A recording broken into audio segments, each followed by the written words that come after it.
bergerak saja. Iya. Kadang-kadang kalau kita bergerak seperti itu, cuma malah bisa berbangkit lagi. Itu gimana, Sir?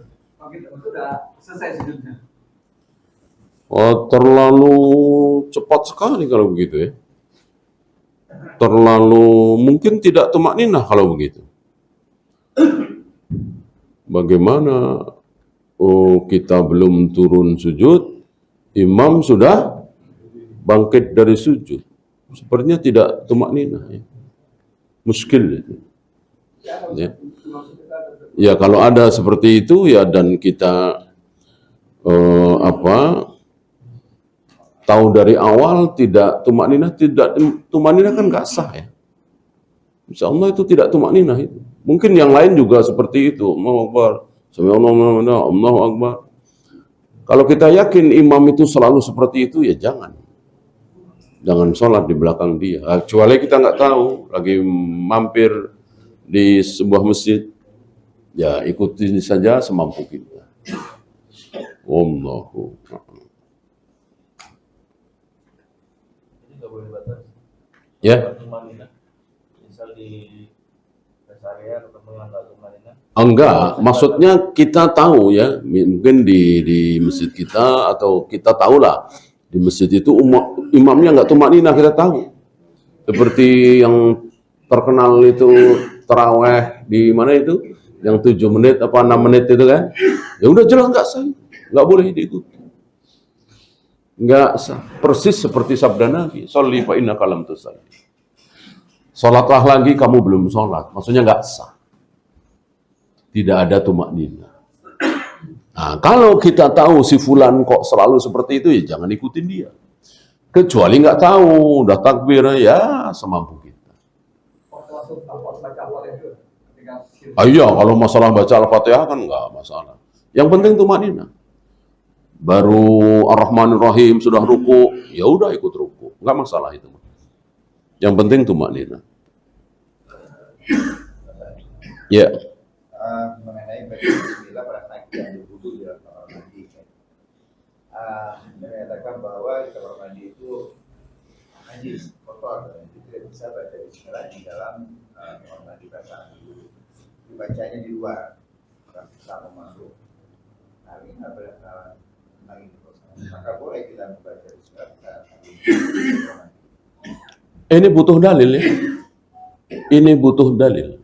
Karena Aisyah bersaksi, Rasulullah menyebut asma Allah itu pada fi kulli ahyanihi, dalam segala keadaan. Cuman ketika jima, ketika buang air besar atau buang air kecil, udah itu. Di luar itu tempat manapun boleh menyebut nama Allah. Ya, kecuali sedang buang air.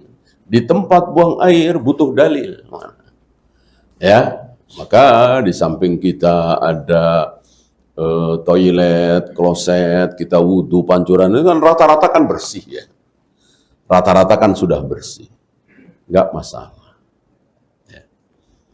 Nggak perlu baca bismillah dari luar.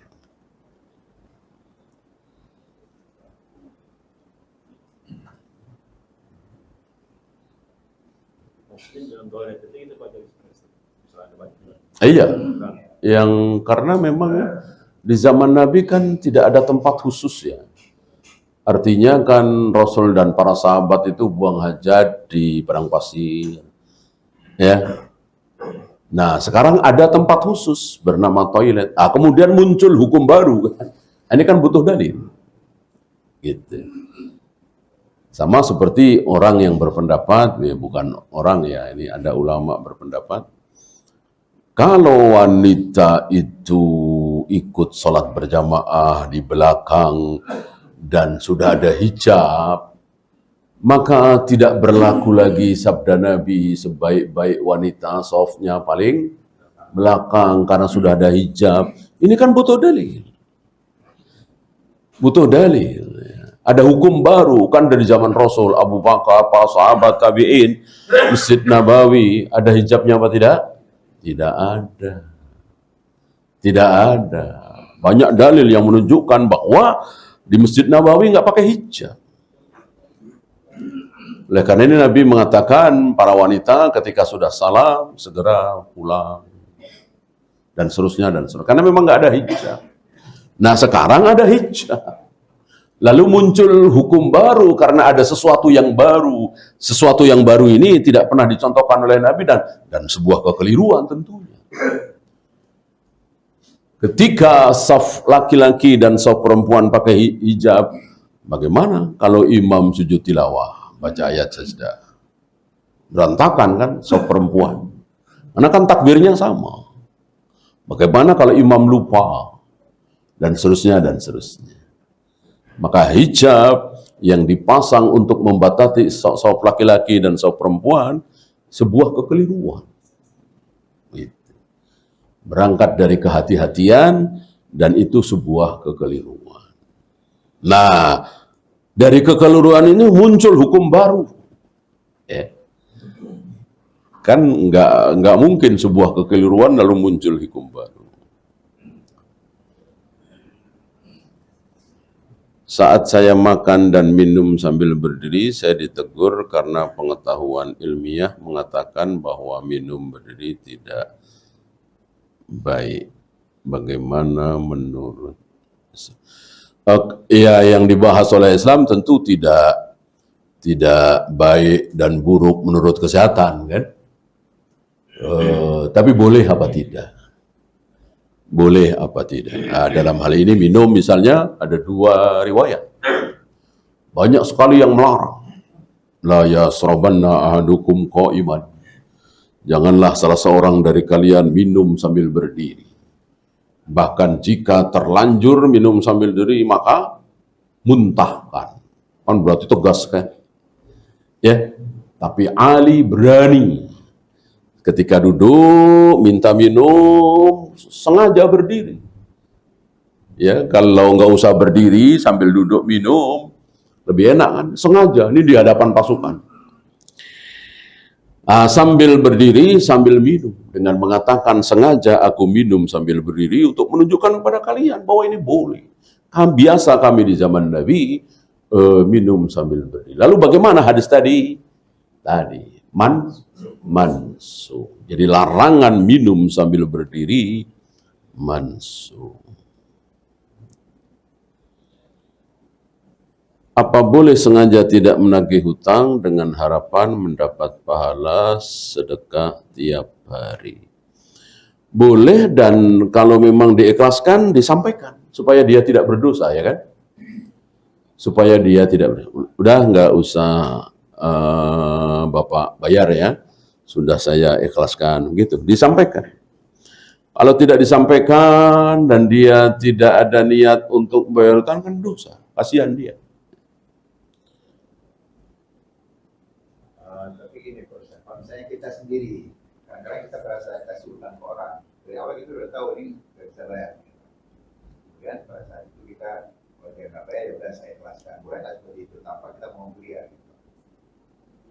Ya tadi, berarti membiarkan dia dosa. Kan namanya utang kan wajib dibayar. Sementara masih utang.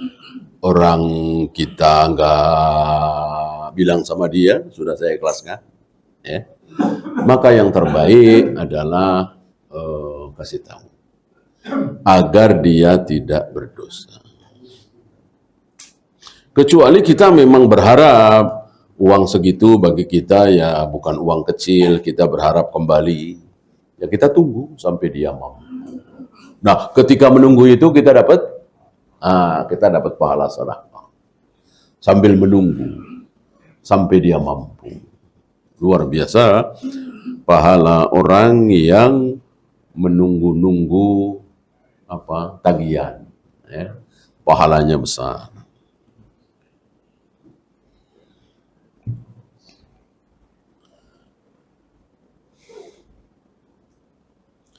Mana yang harus didahulukan, kajian apa zikir? Jelas kajian. Zikir, sholat sunat, baca Al-Quran, apalagi tawaf sunat, semua kalah dengan ilmu. Ini kan ilmu, luar biasa. Banyak para ulama dibela-belain nggak sholat sunnah, nggak ini. Demi ilmu karena saya sudah datang. Gitu. Ini lebih besar. Ilmu itu lebih besar. Ilmu yang hak ya, bukan ilmu yang syubhat. Benarkah boleh menggabungkan niat amal ibadah sunnah, contoh puasa Kamis digabung dengan puasa Daud? Kalau sudah puasa Daud, nggak usah.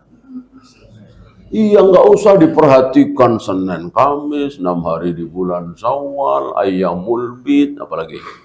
Udah nggak ada lagi, udah yang terbanyak terbaik. Ya, kalau sudah puasa Daud, ya sudah, nggak usah memperhatikan puasa yang lain. Ya. Adapun menggabungkan dua niat dalam satu amal, ini butuh dalil. Ya. Sedangkan dalil yang ada innamal a'malu binniyat. Amal itu hanya tergantung dengan niatnya. Artinya satu amal satu niat satu amal. Ya. Ada yang berpendapat kalau sholat sunat, puasa sunat boleh digabung. Ya mana yang membedakan sunat dengan wajib? Ya, harus Rasulullah dong yang membedakan. Kalau Rasulullah yang membedakan, tentu sami'na wa ata'na.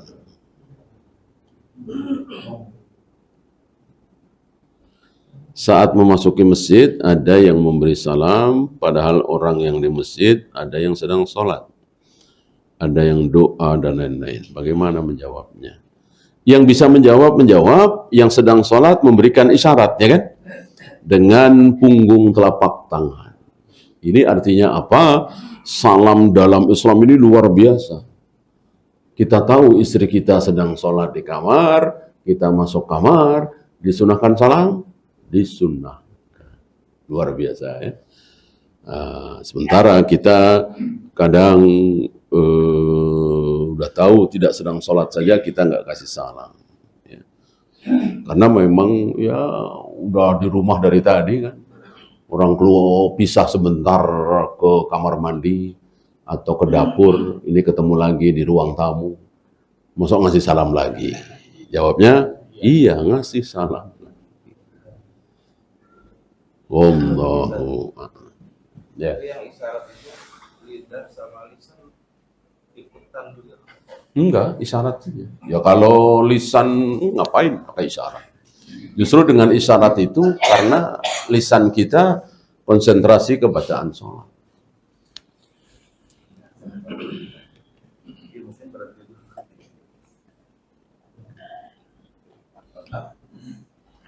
Lah. Malam Jumat atau hari Jumat itu disunahkan pada sholat Nabi itu ada dapat cahaya antara kita dengan Ka'bah dan cahaya dari Jumat sekarang cuma berikutnya itu maksudnya apa? Cahaya itu maksudnya apa? Para aimah hanya memahami, hanya menerima apanya lafadznya. Artinya sebuah kebaikan. Nggak mungkin cahaya itu sebuah keburukan. Gitu ya. Dengan cahaya itu maka kita menjadi tahu, oh ini nggak baik nih. Kalau nggak ada cahaya kan gelap.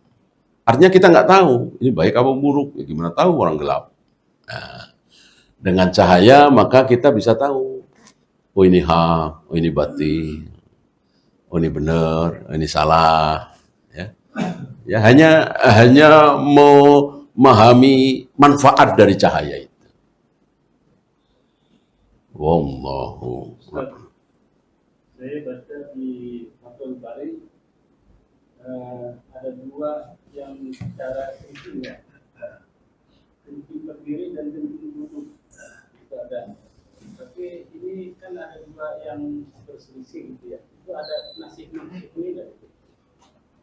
Tentang kencing saya tidak tahu ya, bahkan larangannya bebas. Bahkan pernah sahabat melihat Nabi nggak jauh dari tempat pembuangan sampah, beliau kencing sambil berdiri. Ya.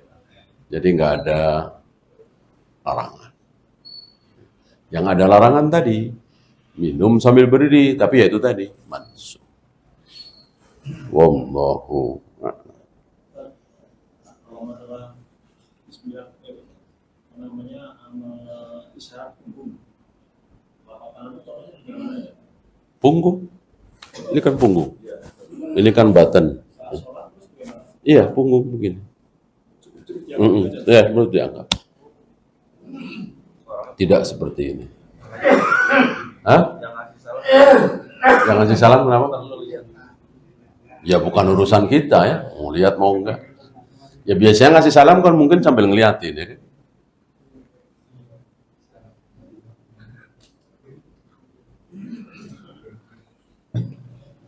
Ya habis kita akhiri. Subhanakallahumma bihamdika asyhadu an la ilaha illa anta astaghfiruka